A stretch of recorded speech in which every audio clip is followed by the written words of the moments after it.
Not a full 49ers, but an energized one, one that's had an emotional reset, is what Kyle Shanahan said.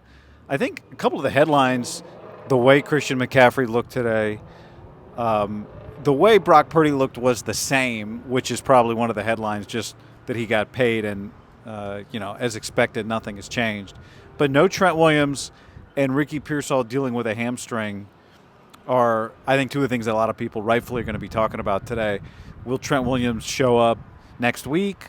When will he show up? Kyle Shanahan was happy that he was here on day one of phase one back in April, because he said that the end of the season meeting last year in January, he told the team he thought after the Super Bowl that guys weren't ready to come back. And part of that was just they didn't have enough time. So he thought that they had an emotional reset that helped them this time around. There's no question, though, when you look out there and you don't see Brandon Ayuk and you don't see Ricky Pearsall, I got to admit, that is the most jarring thing. And it's reminiscent of last year when you saw the receiver group with Debo but no Ayuk. But at least you had Debo and Jennings, guys that had done it. Without Ayuk out there, it's basically just Jennings. And you can feel it. And without Ricky Pearsall, who was working out on the side and dealing with a hamstring, you really feel the lack of production as a 49er that they have in the receiver group right now. Without Trent Williams out there and Spencer Burford playing left tackle, you can see clearly the alternative. And why this team is so desperate for Trent Williams. Not because Burford did something wrong today, but just because you visualize the team without one of its best player. Now, that said, McCaffrey looks sweet. I did a video on Thursday morning, and I wonder, and I still wonder, not will Christian make it through the season healthy, although that's part of it, but at some point, running backs start to taper off. And every year that they don't pass 28, 29 is a year that they're defying history. Now, he could be the guy that does it, right? If anyone's going to defy, it could be Christian.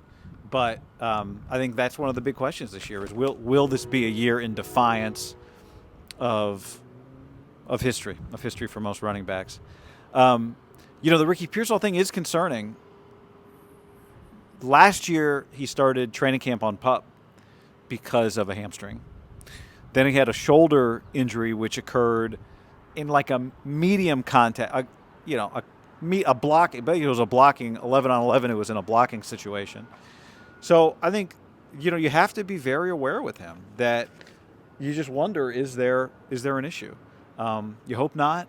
This is kind of a time he it's symbolic. He puts on number 1, Debo's old number, and Jennings is definitely taking advantage of the fact that he's the only guy. When you watch the group, you're like, oh, I think Demarcus Robinson is gonna he's gonna play whenever he's available. That guy's gonna play because you just don't see a lot of established talent in the receiver group. I do think you see, to me it appears in one day of watching, and it's rookies. And Kyle Shanahan talked about today why it's so hard for rookie receivers to adapt. It's just so much easier in college for them to get open, for them to understand they have less responsibility on a given play. But it is cool to see Jordan Watkins, Junior Bergen. I do think, kind of like last year's draft class, one of my developing theories after one day is this receiver group might have a little bit of a higher floor when you get to the middle of the depth.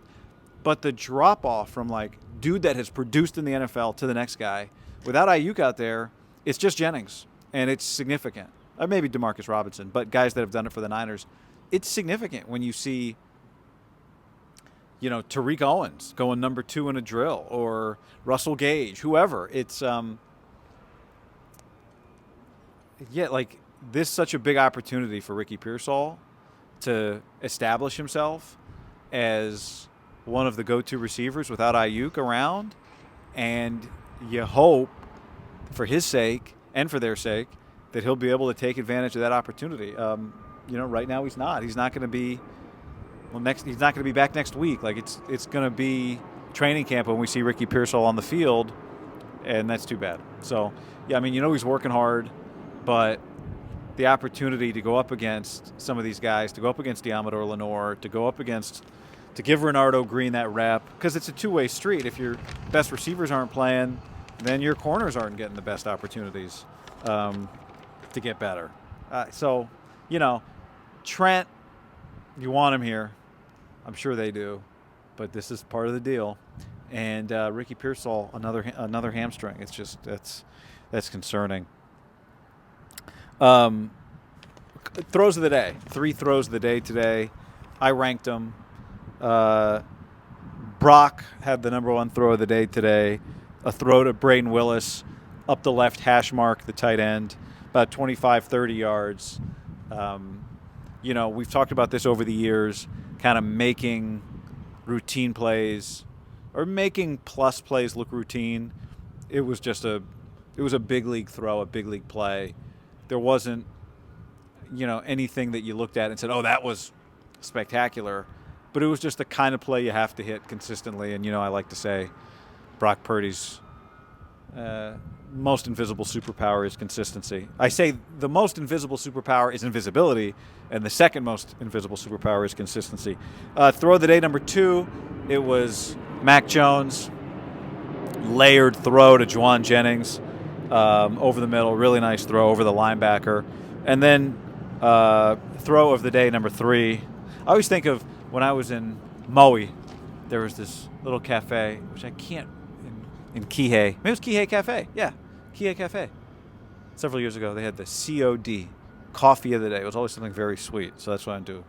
TOTD, throw of the day. Number 3, Purdy to Jennings. And this was one where Renardo Green was all over Juwan Jennings. It was about 17 yards outside, just at the numbers, left numbers. Green all over Jennings. So the ball had to be put right in the middle of the target, and Jennings had to come back to it and go get it. It was good coverage by Renardo Green. This happened last year too. Juwan Jennings Christian McCaffrey always rightfully gets a lot of credit for going hard no matter the practice. But Juwan Jennings deserves that credit too. When you want your best players to look like they're your best players, it's not the bar. The bar is higher than look good at OTAs, but you want Christian McCaffrey to look faster than the defense, to have him flying around today, and he did. And you want Juwan Jennings to look like he's the best receiver on the field, and he did. So that was good. That was good. Robert Saleh has not bicked his head in a few days, maybe weeks. I don't know how long it takes him to grow, but it's still, he's one of the guys that he can rock the kind of beard goes into the short cul-de-sac, and it works for him. Fred Warner was holding this gold football as he was watching on the side that said, all gas, no brakes on it. The Saleh effect is real. You can feel Brant Boyer. My prediction, it's actually already coming true. My prediction a few weeks ago was that the Niners would be better on special teams this year. And part of it is I do, kind of go deep Kyle Shanahan psyche, which is, tongue-in-cheek a little bit. But Kyle, when he needed a GM, what did he do? He got a former player that he really respected, John Lynch. He's got a former player who's been there, done that, Brant Boyer. Been there, done that on special teams. And so my prediction a few weeks ago was that, he would really listen to him. Well, what did they do? Thomas Morstead, his guy, right? That's Brant Boyer. That's his guy. His long snapper is here. His punter is here. So I think the evidence is already in that Kyle is listening. And as I said, my prediction is that they're going to be better on special teams. Mac Jones is kind of a fun watch, actually, but more fun in practice than I expected. I like watching him throw. So that's it. They'll be on the field 2 days next week. They'll be on the field in front of the media 2 days next week, and those are some of the storylines. I think the big storyline next week will be, is Trent Williams here? That'll be another question. Every availability that goes by without Trent, you're going to get more and more of those questions.